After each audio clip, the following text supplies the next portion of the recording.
কড়াইয়ে তেল গরম হয়ে যাওয়ার পর চপার মেশিনে কুচানো পেঁয়াজ আর একসঙ্গে লঙ্কা কুচিয়ে নিয়ে তেলের মধ্যে ভালোভাবে লাল করে ভেজে নিচ্ছে। এরপর তার আগেই বলে দিই, আমি লাল লাল করে এই ভাজা আলুগুলো রেখে দিয়েছি আগে থেকেই ভেজে।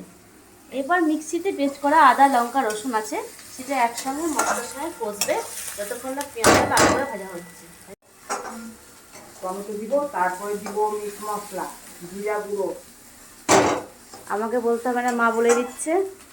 দেখতে পাচ্ছি বন্ধুরা, পেঁয়াজটা খুব সুন্দরভাবে লাল করে ভাজা হচ্ছে। এরপর মা মশলাটা দিবে এবং একসঙ্গে সবগুলো কষে নেবে। তো চিকেনটা খুব সুন্দর করে বানাই, তার জন্য মাকে বললাম যে আপনি রান্নাটা করুন। তো মা রান্নাটা করে দিচ্ছে খুব সুন্দর করে।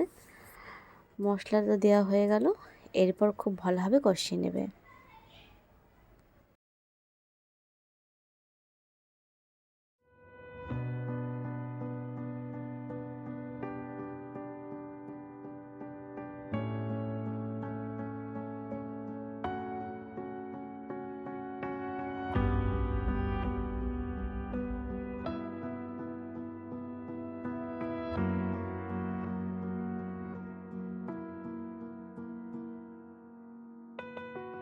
মশলাটা খুব সুন্দরভাবে ধীরে ধীরে কষানো হচ্ছে।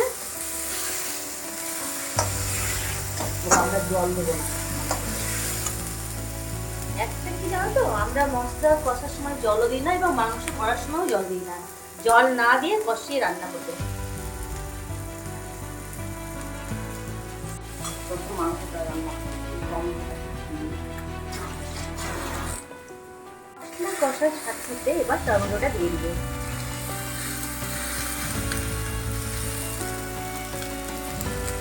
তেল রাখা আছে, পরিমাণ মতো দিয়ে দিয়েছে।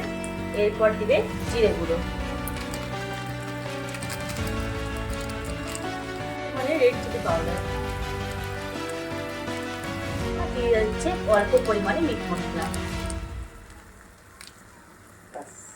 এরপর ভালোভাবে নেড়ে চেড়ে খুব সুন্দরভাবে কষানো হবে।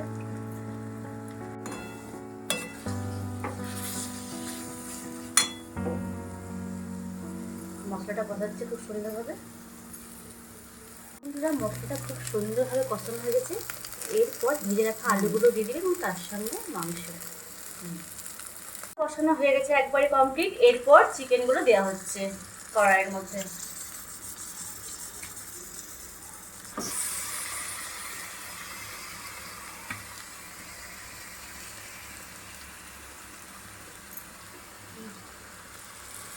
মশলার সাথে এবার চিকেনগুলোকে খুব সুন্দরভাবে কষিয়ে নেবে।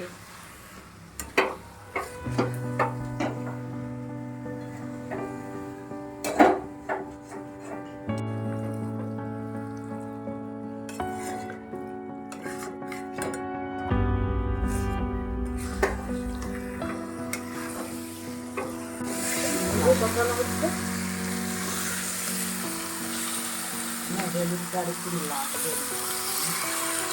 আলুগুলো দিয়ে দেওয়া হলো।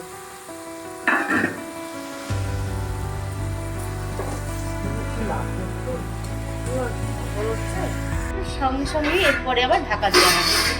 ঢাকা খুলে দেখছে যে কষা মোটামুটি একেবারেই কমপ্লিটের মধ্যে।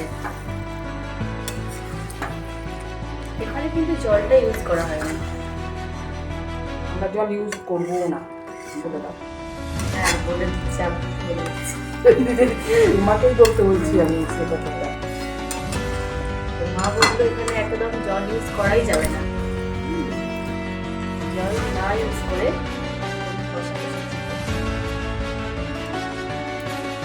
মায়ের রান্না একেবারে কমপ্লিট।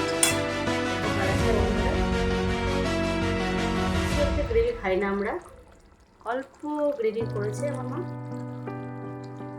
দূর থেকে দেখাচ্ছি তোমাদের।